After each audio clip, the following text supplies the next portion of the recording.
Her voice was breaking, her chest fighting for air. And with trembling lips, she cried out, "Save me! I can't breathe." In that suffocating darkness, he rushed to her side, only to find her clutching something tightly wrapped in a filthy cloth. And when he finally lifted it, his heart froze cold. What he saw that night would haunt him forever and change everything he thought he knew about courage, about fear, and about the fragile line between life and death. The sun had long disappeared behind the jagged mountains, leaving the small village cloaked in a thick, suffocating darkness. Only the faint flicker of a dying lantern illuminated the narrow paths, and the wind whispered secrets no one dared to hear. In the distance, a young woman's muffled cries pierced the night, trembling, desperate, and raw. "Save me, I can't." "Breathe," she whimpered, her voice breaking like fragile glass under unbearable pressure. He had been walking along the uneven trail, returning from a long day tending to his modest farm at the edge of the forest, when he first heard her. At first, he thought it might be the wind or an animal, but then the pleading tone carried through the trees, sharp and unmistakable. Every step he took toward the sound tightened the knot in his chest. Something was terribly wrong. The scent of damp earth mixed with the metallic tang of blood reached him before he saw her. And then, in a small clearing, shrouded in shadows, he found her. She was barely recognizable. Her hair matted with dirt and sweat, her clothes torn, and her hands trembling violently. Her chest heaved, as if each breath was a battle, each gasp a fight against an invisible enemy. Fear anchored itself in his heart as he rushed toward her. Hey, it's okay. I'm here," he shouted. But his voice seemed swallowed by the darkness around them. The young woman's eyes, wide with terror, darted around, as though she expected something or someone terrible to emerge from the shadows. Please, help me. I can't breathe," she gasped, clutching something, wrapped tightly in a filthy cloth. He froze for a moment, the world narrowing to just her voice, her pain, and the mysterious bundle she protected as if it were her lifeline. His instincts screamed for caution, but the desperation in her eyes propelled him forward. Gently, he reached out, kneeling beside her, careful not to frighten her further. "Shh. It's all right. I'm not going to hurt you. Let me help," he said. But she recoiled, her trembling hands tightening around the cloth. Her nails dug into the fabric, and he could feel her fear radiating in waves. Every second stretched, heavy with tension, the forest around them eerily silent, as though holding its breath along with him. "What's in there?" he asked softly, trying to coax her, but she shook her head violently, tears streaking down her dirt-smeared face. Nah, you can't. Don't. Please," she stammered. Her voice was barely a whisper, yet each word struck him like a hammered dot. His hands hovered over the bundle, frozen. He could see she was on the brink of collapse. Her body trembled uncontrollably, and he realized she wasn't just scared, she was fighting for her life. His mind raced. What had she endured? What terror could make someone clutch a cloth, as Seward's, if it were their only shield against the world? "I promise. I'll protect you. I just need to see what's in your hands," he said firmly, though gently. His voice carried a strange mixture of authority and compassion. He had dealt with animals and crops, storms and hardship, but never had he faced this kind of raw, unfiltered human fear. It was unlike anything he had imagined. For a long moment, she hesitated. Her breath came in ragged, shallow gasps. Every second of delay stretched into eternity, and he felt the weight of the forest pressing down on them, the shadows seeming to lean closer, watching, waiting. Then, trembling violently, she whispered, Don't lift it. You don't understand? You can't?" But before she could stop him, his fingers gently grasped the edge of the cloth. And then, the moment froze. Time seemed to shatter. Her wide, fearful eyes met his as he lifted the covering slowly, carefully, and the world around them seemed to vanish. The sight beneath the cloth made his heart seize, a cold, paralyzing shock traveling from his chest to his fingertips. He could not speak. His breath caught in his throat. It was not a body, not a lifeless form, as he had feared in the first heartbeat. It was something far more horrifying, yet heartbreakingly human. A tiny, fragile face stared up at him, pale and smudged with grime, eyes wide and unblinking, lips trembling. The infant's small chest moved in shallow, desperate gasps, barely surviving, barely alive.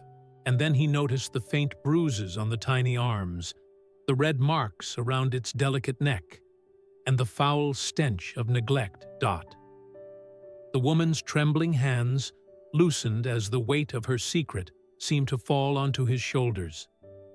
I found him. They said I had to leave him. I couldn't." Her voice cracked, a mixture of grief, fear, and shame. She collapsed against him, the tears streaming down her face, soaking his sleeve.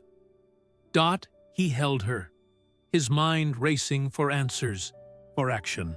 There was no time for hesitation. Every second counted. Every breath the baby took was precious, and the night offered no help. In the distance, the wind picked up, carrying an eerie howl that seemed to echo the helplessness of the moment. We have to move. Now, he said, urgency breaking through the shock. He scooped the tiny infant into his arms, feeling the fragile weight as if holding a sacred secret. The woman reached out, desperate, hands shaking violently, but he steadied her. "You did the right thing. I've got him now. We'll get help," he whispered. Her sobs were gut-wrenching, pulling at something deep inside him. He had saved animals before, rescued livestock trapped in floods or wildfires, but nothing had ever matched this. Nothing had ever demanded such raw courage and immediate action. As they navigated the narrow, dark path back toward the village, the tension was palpable. Every snap of a twig underfoot, every rustle in the trees made them jump.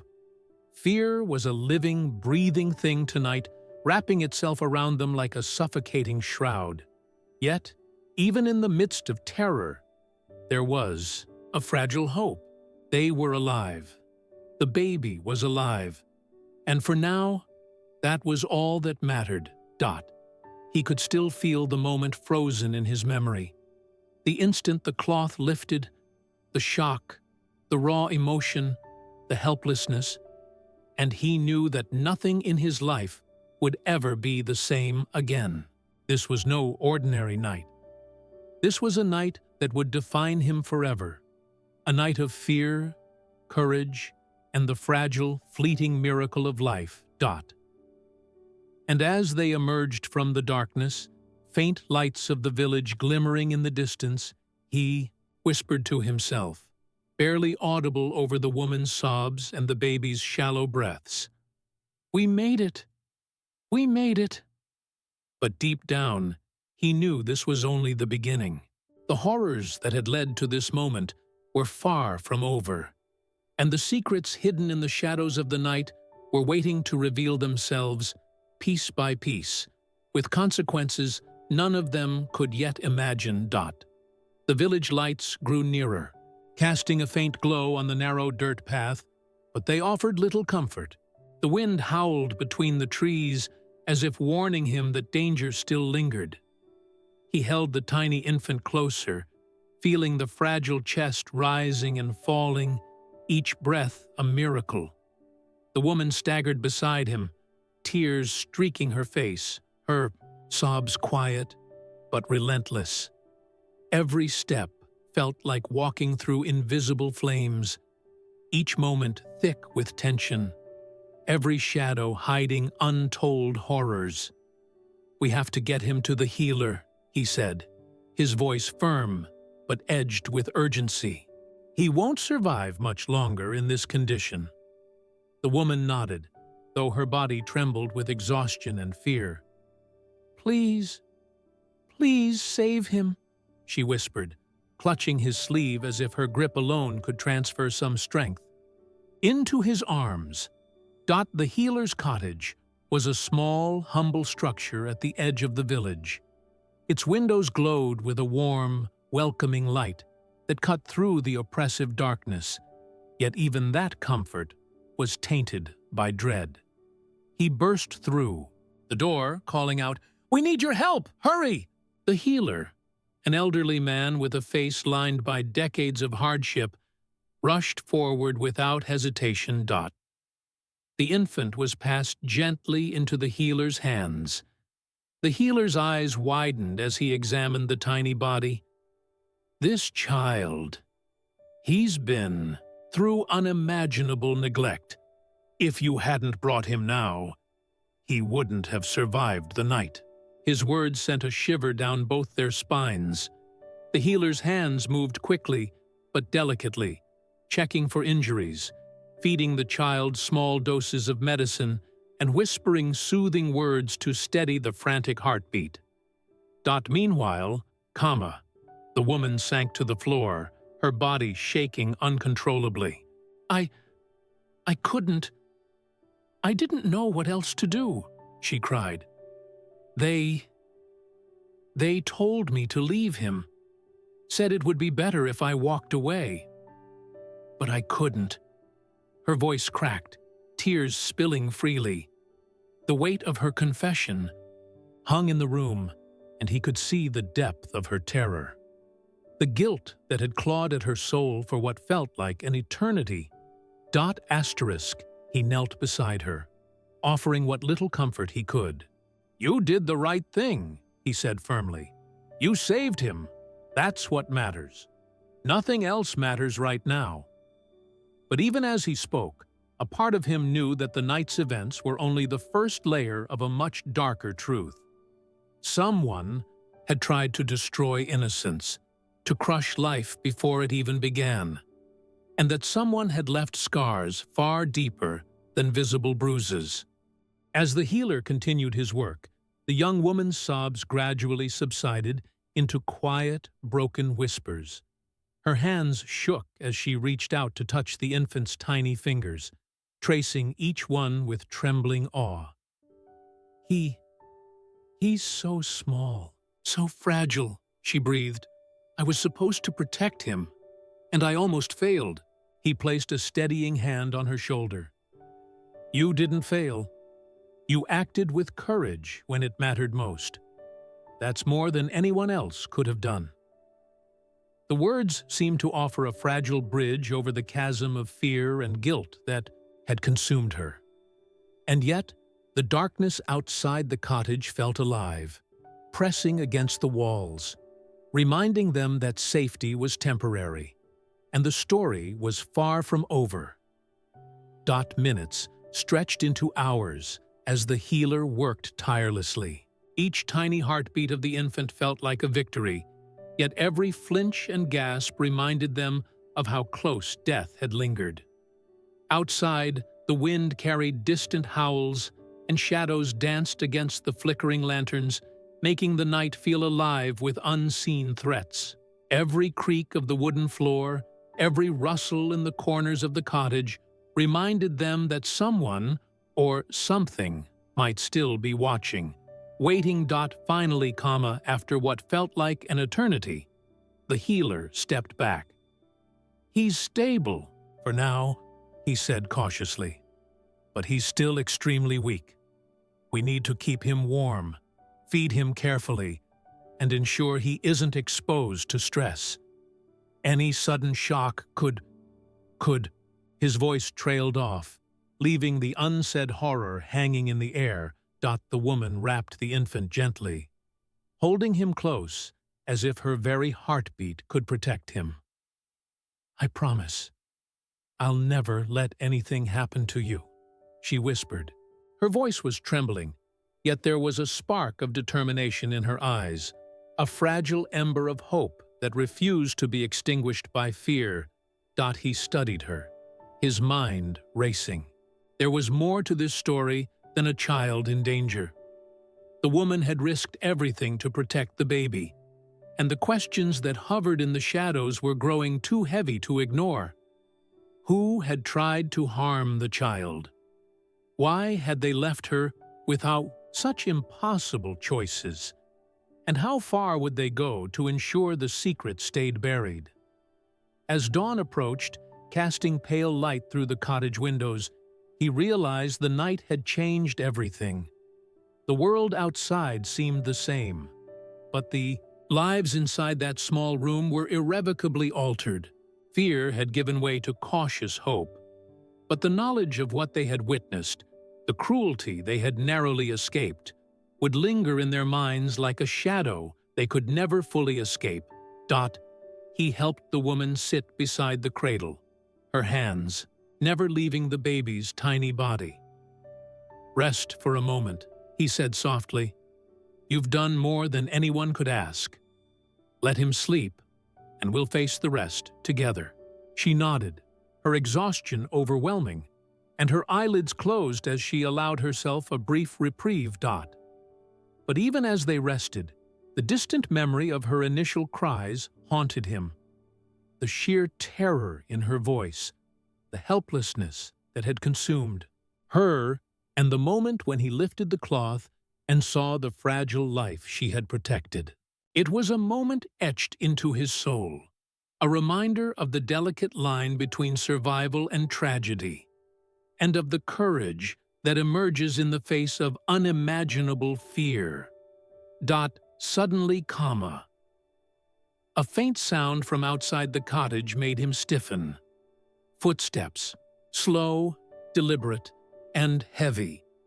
He instinctively moved closer to the woman, placing himself between her and the door. The infant stirred, tiny fingers curling around her blouse. The woman's eyes snapped open, terror returning in an instant. Who's there?" she whispered, her voice barely audible. The steps paused. Then, a low, almost inaudible growl, or was it a cough, echoed through the night. Every nerve in his body tensed. Someone knew they were here. Someone had followed them, and that someone had intentions he could not yet fathom. He glanced at the woman, her fear mirrored in his own eyes. "Stay calm. Whatever it is, we'll face it together," he said, though his voice carried an edge of steel. His hands gripped a nearby stick, ready for whatever might breach the fragile sanctuary of the cottage. The infant slept, oblivious to the tension, yet every instinct told him that the night's horrors were far from over. And so, in the pale dawn light, they waited, hearts pounding, breaths shallow, every shadow a potential threat, every sound a whisper of danger. They had survived the night, but the world outside and the darkness that had set these events in motion had not yet revealed its full fury. The mystery of the child, the truth of her terror, and the secrets hidden beneath that cursed cloth were only beginning to unravel. And one thing was certain: nothing would ever be the same again. The footsteps outside drew closer. The wooden boards of the porch creaked under unseen weight. He tightened his grip on the stick, every muscle tense. The woman clutched the infant against her chest, whispering silent prayers as her tears fell onto the child's blanket. The healer glanced toward the door, fear etched across his weathered face. Then came a heavy knock. Once, twice, a pause that stretched into eternity. And then again, louder, demanding. The door trembled with each blow. "Open!" a rough voice ordered. He stood firm, body shielding the woman and child. "Who's there?" he called, his voice steady despite the pounding in his chest. No answer, only silence.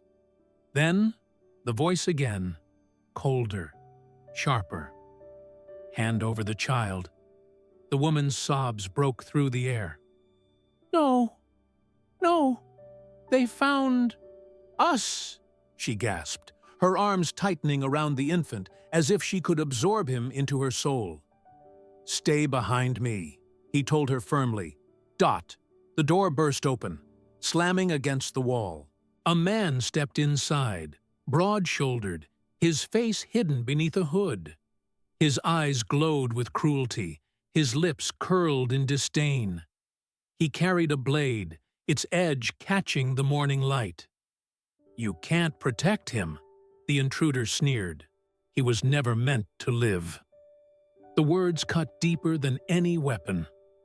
For a moment, the room held its breath. The woman screamed, her cry tearing through the air. "Save me! I can't breathe." The same desperate plea from the night before, but now, burning with finality, her terror ignited something inside him. Without hesitation, he lunged. The clash was brutal. Fists, wood against steel, the desperate struggle of a man who refused to surrender. Each strike was fueled not by rage, but by something far stronger. The primal need to protect life. The woman cried out, clutching the child, her body shaking with each blow exchanged before her. At last, with a force born of sheer will, he knocked the weapon from the intruder's hand. The blade skittered across the floor. He raised the stick, high, and brought it down with finality. The hooded man crumpled, his threat extinguished. Silence returned, thick and heavy, broken only by the infant's shallow cries. The woman collapsed to her knees, holding the child close. Her sobs poured out like years of pain finally unleashed. "You saved him. You saved us," she whispered, her voice raw, broken, yet filled with gratitude so deep it shook him to his core. He knelt beside her, his hand steadying hers. The infant's tiny eyes fluttered open, meeting his gaze with a fragile innocence, untouched by the darkness that had nearly claimed him. At that moment, something inside him shifted forever. The memory of lifting the cloth, the shock that had frozen his heart, now transformed into a vow carved into his very soul. "No one will harm him again," he said quietly, his voice like stone. "As long as I breathe, he will live, and so will you." The woman pressed her forehead to the baby's, her tears falling onto his skin. Outside, the first light of dawn spread across the horizon, chasing away the shadows of the night.